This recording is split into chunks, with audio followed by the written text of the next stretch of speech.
안녕하세요. 현재 2025년 5월 10일 오후 12시 10분입니다.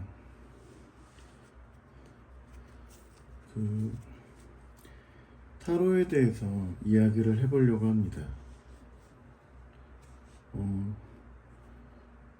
저의 종교는 기독교이고, 이 타로가 점성술이라고 이제 들었습니다. 제가 관심을 갖긴 했지만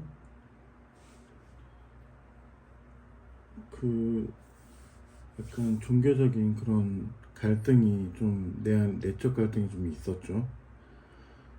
그런데 이거를 버릴까? 하지 말까? 한편으로는 이렇게 생각을 하다가도 왠지 조금씩은 관심이 가는 그런 매력이 있지 않나 싶습니다. 다양한 종교인들이 누구나도 쉽게 접할 수 있는 그런 이제 타로가 아닐까 싶은데요. 사람마다 자기의 미래를 알고 싶어하고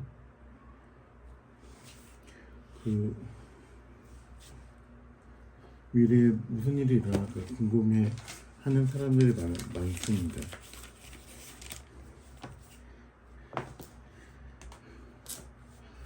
성경에서도 점성술은 나쁜 게 나오겠죠. 그리고 이제 저는 처음에 이렇게 생각을 했어요. 타로가 점성술이라기보다 뽑기라는 생각을 좀 했었거든요.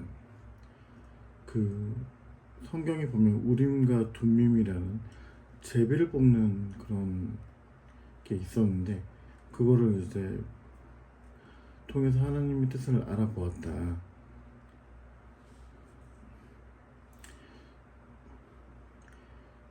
또 이런 거는 또 하나님께서 시험하시는 도구라고도 이렇게 얘기를 하고 있었습니다. 사람들이 뭔가 알아보기 위해서 점을 보러 가거나 미래를 보는 일은 하나님께서 그렇게 하나 안 하나 시험하시는 거라고 합니다. 그래서 목사님, 사모님이나 그리고 권사님이나 이게 어떤 경우에 나타나냐면 자기 남편을 위해, 자기 자식을 위해 정말 간절한 마음이 있을 때 꼭 그렇게 하는 것을 볼 수가 있었습니다. 또 어떤 사람은 시험을 보기 위해서, 근데 그 시험이 정말 간절하다 보니까 밤에 물이라도 쏘놓고 기도라도 하고 싶은 심정이죠. 그래서 오로지 하나님만 의지해야 된다는 그 믿음을 가지고 우리가 살아가야 되는데, 이게 한 10,000원도 안 되는 가격입니다. 10,000원도 안 되다 보니까 가격을 사서 이렇게 하게 되는데, 근데 이런 거를 이제 제대로 배운다라기보다는 이제 저는 배우진 않았고, 그렇다고 방송에서 조금씩 보기도 했으니까 말이죠. 카드의 이름도 모르고. 근데 대문자랑 소문자랑 이렇게 이렇게 나눠져 있다는 것은 알고 있고요. 이제 이런 방송을 조금씩 할까 하는데, 저의 방송은 이제 타로의 정확한 리딩이 아닙니다. 저희 종교를 신경 쓰기도 하고 그렇다 보니까 저 같은 경우에는 이런 거를 이제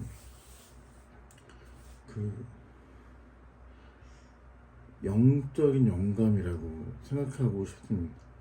저는 이제 점술보다는 뽑기에 가까운, 거기서 제가 읽어내는 그런 능력을 좀 확인하고 싶은 거죠.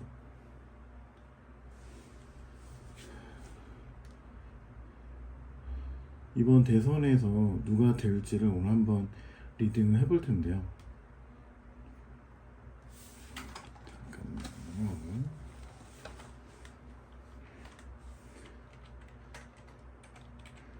대선 후보.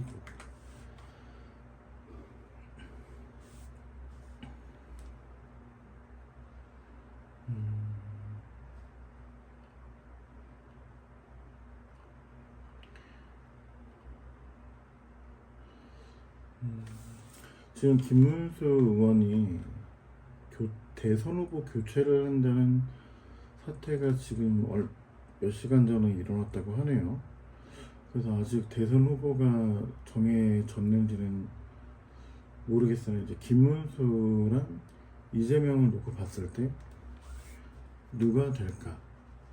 이제 김문수 카드 3개를 뽑아보고 이재명 카드 3개를 뽑아보겠습니다.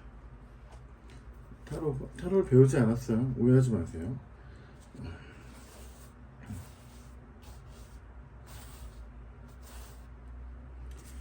자, 손은 상관없이 뽑겠습니다. 먼저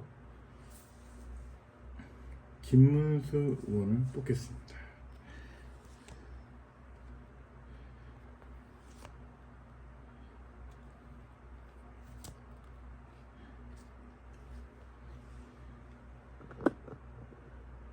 그 다음에 이재명 의원을 뽑겠습니다.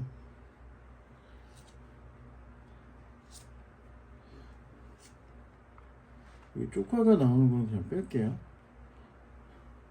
다 보이나?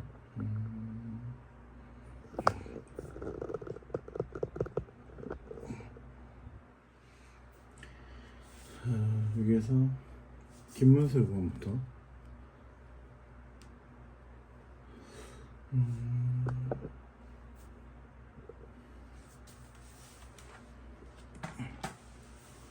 거미 칼이 한 10개 나오고 고민하는 침대 남자가 있습니다. 두 번째 이 카드예요. 이 카드.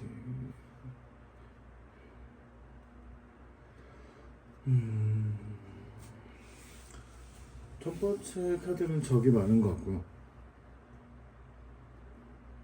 그리고 싫어하는 사람 방금 뉴스에서 본 것처럼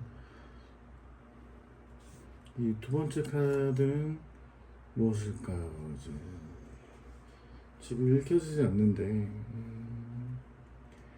이것도 대문자 같고요.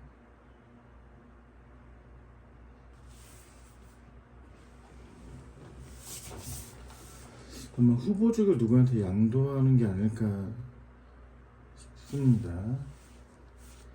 그리고 세 번째 이런 카드 나왔어. 거꾸로 나왔는데 거꾸로의 의미 잘 몰라요. 이제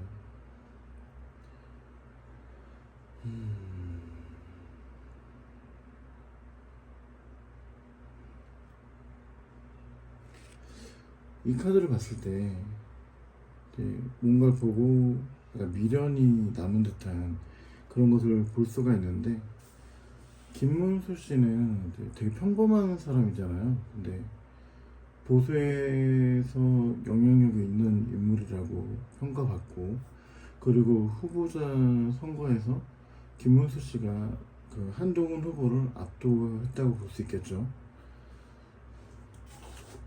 그런 부분에서 자기가 잠깐 얻은 이 권력의 맛에 취할 수도 있다는 생각을 조심스럽게 해보게 됩니다.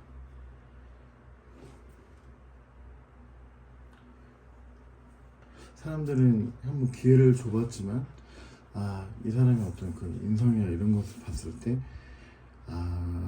그 대통령으로는 적합하지 않겠다 이렇게 생각할 수도 있다고 생각을 하는데요. 이게 전 배우진 않았으니까 이렇게 저희 카드를 읽어보는 눈은 그렇다고 말할 수 있습니다. 그리고 이재명 후보의 카드를 한번 뽑아볼게요. 자, 사공이 이제 검이 있고 고개 숙이고 가는 여자와 아이가 있네요.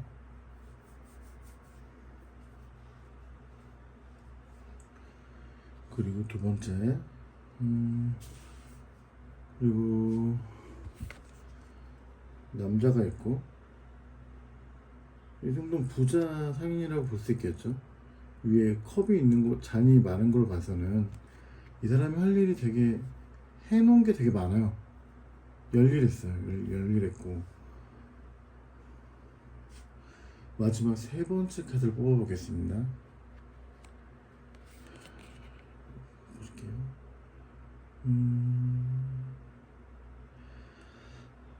여기도 잔이 많이 나오네요. 이게 무엇을 의미할지는 알 수 없지만, 이제 이재명 시장은 그 성남에서 아주 이루는 게 많았다고 해요. 누구한테 얘기를 들어보면 그 성남에서의 어떤 드라마틱한 어떤 사람이 있는데, 그 사람이 위로한 사건도 있었고, 뭔데 안 좋은 사건도 있었죠. 여러 가지 일을 하고 많은 일을 했어요. 이 첫 번째 카드가 가장 의아한 게, 누군가를 되게 근심 걱정하는, 아니면 마음에 되게 때려 맞은 상처가 있는 여자와 아이를 이제 배로 이동하는 모습을 볼 수 있죠. 있는 곳에서 많은 고난과 어려움이 있었다라는 거죠. 근데 이제 새로운 곳으로 가서 이제 안전한 곳으로 피신시키는 듯한 그런 어떤 카드라고 볼 수 있습니다.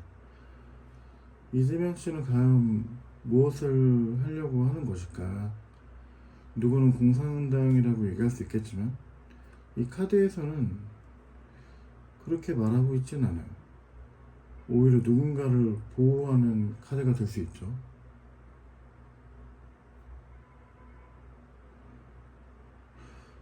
그리고 맨 마지막 빨간색 가디건 같은 거 입고 지팡이를 들고, 그 잔도 여기도 많이 나오죠. 잔은 여기에서 자기가 해놓은 업적이라고 말할 수 있을 것 같아요. 그런데 여기에서는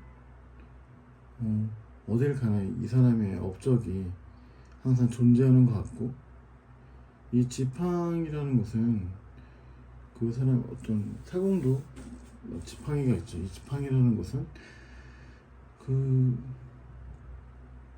뭔가 큰 책임을 가지고 있지 않았나. 그래서 상당한 책임감 있는 사람 카드를 읽어보자면 그렇게 보여집니다. 이번 대선에서 이재명 씨가 또 그렇고 김문수 씨도 그렇고 누가 나올지 모르겠지만, 이제 이재명 씨가 된다고 한다면 그 이재명 씨를 전 솔직히 이재명 씨를 찍지는 않을 겁니다. 지난번에 한번 찍었거든요.